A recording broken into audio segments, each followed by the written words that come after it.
Tortoise tour. We are in penalty box season. This is when things are a little more crowded. They're inside for 2 months because we are literally just waking up from brumation. Obviously everyone's feeling good because Scooter's going after Dash as per usual. And so this year I'm running tables on rotation of this is the most that I've had indoors ever, and the most males that I've ever kept. And so because I'm having infertility issues, so that's another topic. But having these horses indoors, I just woke them up. I haven't even put in a water dish or any food in here yet. But some fresh choir. I've been running mostly choir indoors for maximum, or to minimize the dust to a maximum extent. With the new child in my life, I cannot have the dust that we once had, and it was actually extreme and ridiculous. But all of these characters look very lively and to themselves. There's Dash scooting around. If that's Dash, then oh, that's Gale. Yeah, Gale's got the crooked spine, a little bit crooked. Then we've got Dash, the original, the OG first starter, and then Scooter there, her main. Them two have brought me the most success with babies. Here, and Gail, she needs a calcium shot here before any food because, or not Gail, Marilyn, sorry, you guys, I am sorry. But Marilyn needs a calcium shot because she keeps having soft eggs, and I want to maximize my calcium intake this year. You're going to see lots of calcium in it. I want to see if that helps me at all. I've always used a bit of it, but I haven't been overdosing by any means. And then there's Gail 2.0, and she came from a very small vivarium from the same owner as Marilyn, actually. They were always kept with a male in too small of a space. And I think she even came with 2 males. I'll have to look back at my old books because I think that was Harry and Lloyd. And those were good male tortoises. I sure like them. But her beak is looking pretty good these days. A little more trimming could happen to her. But yeah, they're ready for food. I cannot believe. Next year I'll hibernate for brumate for 1 month more, so that it'll be even just 1 month indoors in the spring and 1 month indoors in the fall, because I don't want to keep tortoises indoors crowded up. They're better off brumating like nature intended. So I'm pretty excited about what this year has in store. So it just gets better and better, in all honesty. And so yeah, I do find this space a little bit small for the amount that I'm keeping, but this isn't the forever indoor space, and it's always for short term. No tortoise should be kept indoors, and all tortoises deserve space. That's one thing, like, although this is still a little bit small and they always walk on each other out of choice, but once they're set up, it is still, it's no different than a horse in a corral, or it's certainly better than the life of pigs. Dairy cows have smaller spaces than this per size of their body. And I'm sure the average viewer here is more concerned about the milk they drink than my tortoises. But if you think I have too small of a space, you comment and you tell me what I should be doing differently. Feel free to comment anything, positive or negative. I embrace it all. And so this is, we'll say, tier 1 at the bottom. I want to have the biggest ones on the bottom in case a kid ever grabs one. They are at least not throwable instantly. I'm gonna have to put a cover across. So coming to tier 2, we've got new Phyllis. She's the one that had that little bit of shell rot that we've gotten taken care of, and she's looking great. And then I've got Digger and Frida in here. And the reason I thought and the next step from here is possibly putting Phyllis, the large one, up top, and then that way it'll be the same setup as on the bottom. And these 2 little ones, they don't need to be exposed to a male unless they're in large quarters, but they're too young, and I want them to just focus on growing and growing smoother for Frida there, she's rather pyramided. Not that Dolores or Digger is far behind her, but I'm not in a rush to get them to be breeding. They can take their time and grow to a fuller maturity.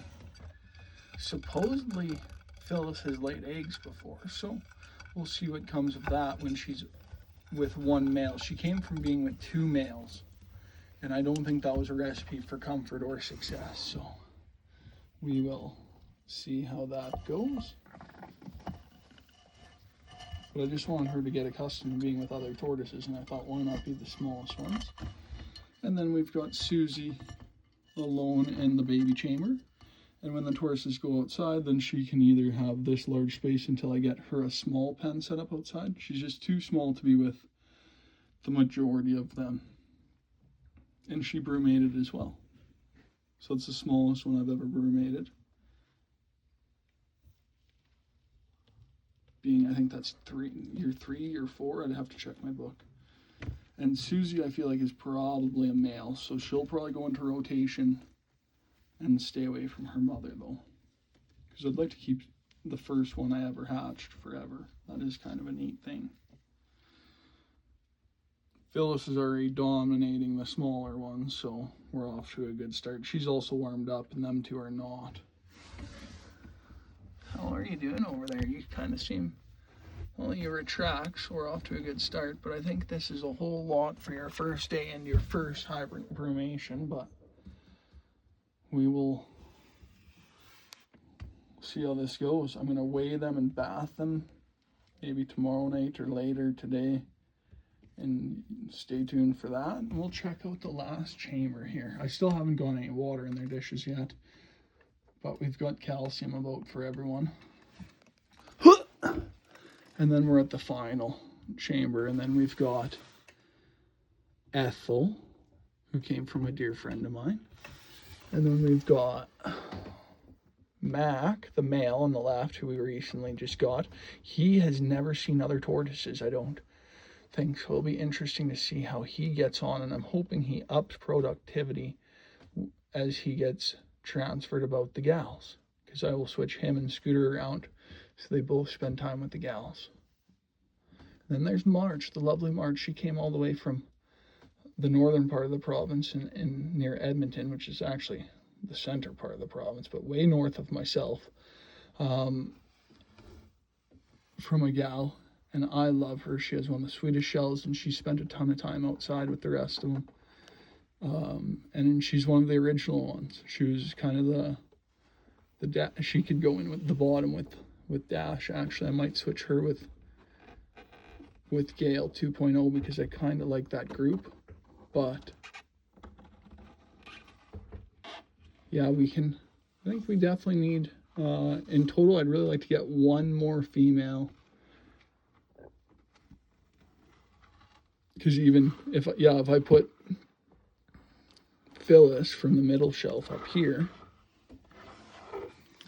and this is the water dishes I'll be running this year for the group, especially the adults. They're just homemade. I just drill a little hole into my classic Tupperware. I've got a bit of a collection of my Tupperwares. They're cheap from the dollar store, but dollar store stuff works great for tortoises. See, we've got the cuttlefish bone. I want to get, most of these tortoises, I'm going to give them a little shot of a calcium concentrate in a liquid form to get them going, and then we'll have a bath. We're going to get their tracks going. We're going to give them a good feeding kind of thing is the goal and intention. But the fact that they are this lively is like, right on, right on, right on. And it's nice to see that new Mac. He's got a beautiful shell, and that's why I kind of took him in. I'm always rehoming, but I usually don't take males, and if I do take males, I don't offer very much because I don't want to start being a male rehoming agency all the time. So there's that.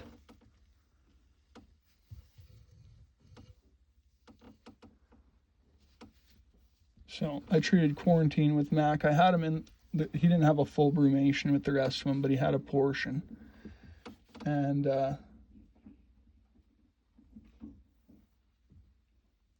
yeah, it's awesome to have a new male like this.